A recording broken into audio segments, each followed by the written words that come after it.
There were many reasons why Victor Bergeron, aka Trader Vic, was so successful throughout his career. He was creative, he was imaginative, he told tall tales like many of his counterparts, but he also had a background in food and restaurants. In his time, he was the modern-day equivalent of a celebrity chef, and his restaurants served great food.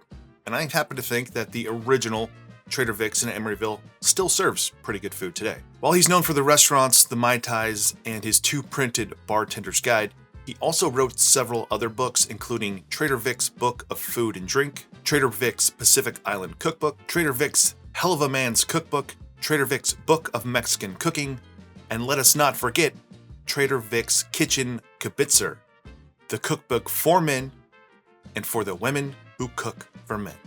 The times, they were different. I think it was Trader Vic's experience in and around the kitchen that led him to make simple yet unique cocktails.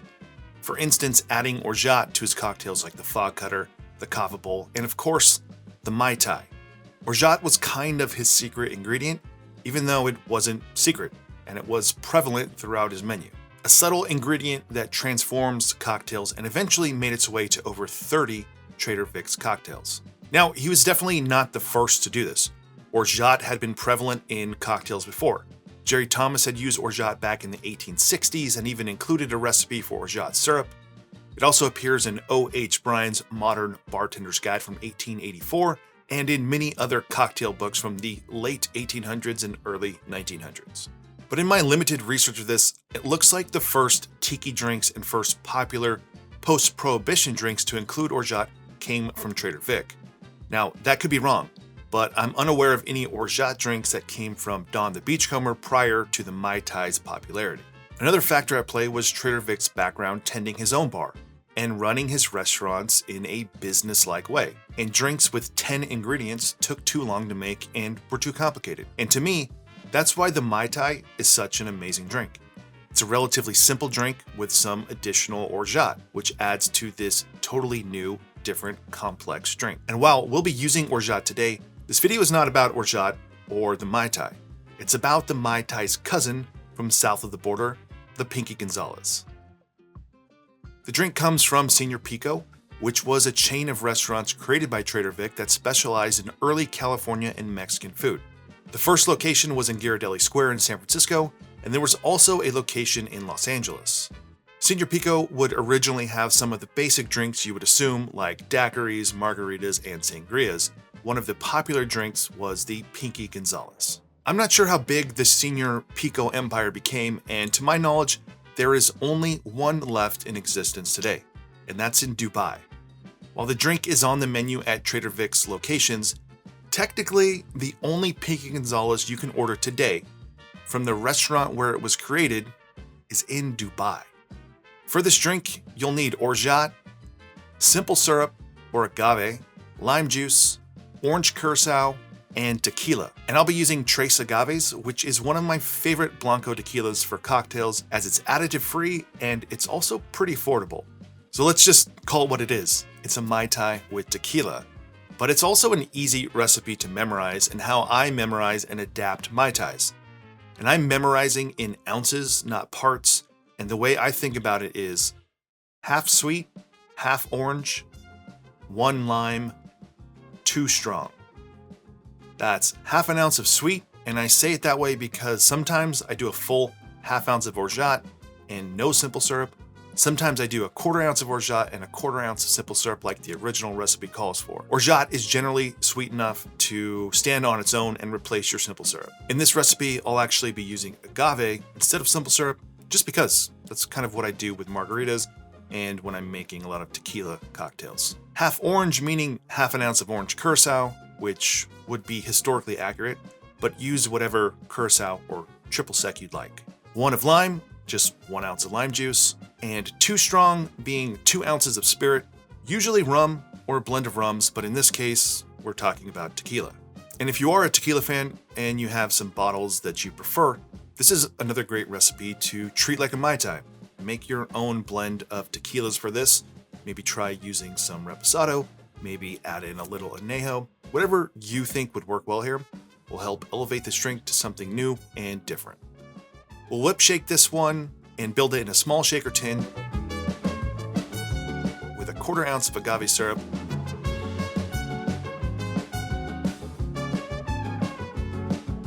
quarter ounce of Orgeat,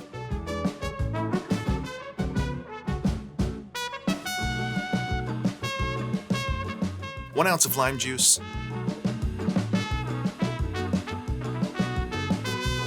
half an ounce of dried curacao,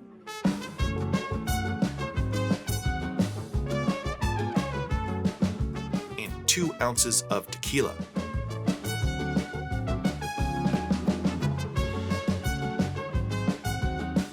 Add a half scoop of ice and shake for 15 seconds.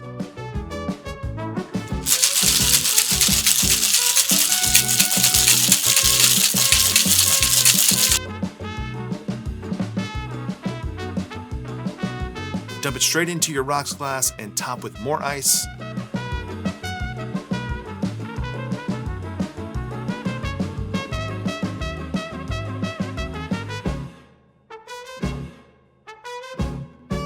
And we're going to garnish this with a lime wheel.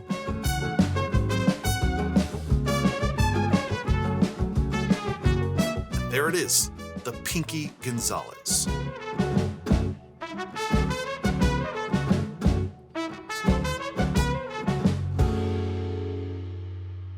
So let's taste the Pinky Gonzales. It is definitely more tequila, more margarita than it is Mai Tai. Obviously, there's no rum here. The main thing you're taking away from this is you're getting a tequila. Just using a 1/4 ounce of Orgeat, so it's very subtle. It's very minimal in there. You can barely pick it up, but it does add some richness and a little different sweetness in a margarita. This drink is great for 2 subsets of people. People who like Mai Tais who want to try something a little bit different. It's going to be very tequila forward. And then if you like margaritas, this is pretty good. I don't think that most people are going to pick up on the Orgeat, and I think they'll think it's kind of just a regular margarita. It is a little more rich than a regular margarita, and that will depend on your Orgeat. Like I said earlier, this is a homemade version. I will leave a link to this, but this is more of an intense raw and toasted almond flavor. If you use a store-bought brand, it's going to change the way that tastes. So use your favorite Orgeat, make your own if you have the time. It is much better. And otherwise, Liquid Alchemist is great. Liber & Co is great. Those are my 2 favorite ones. I made one of these last week with a different tequila.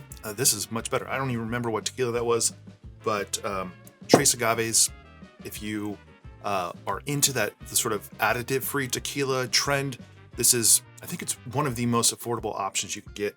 It's a good base tequila. It's not going to overpower your drink. If you don't really love those intense cooked agave flavors, it's a little more subtle here, so I think it makes a great addition to cocktails. As for the drink, I would love to be creative and tell you more, but it's a Mai Tai with tequila. I think it's pretty good.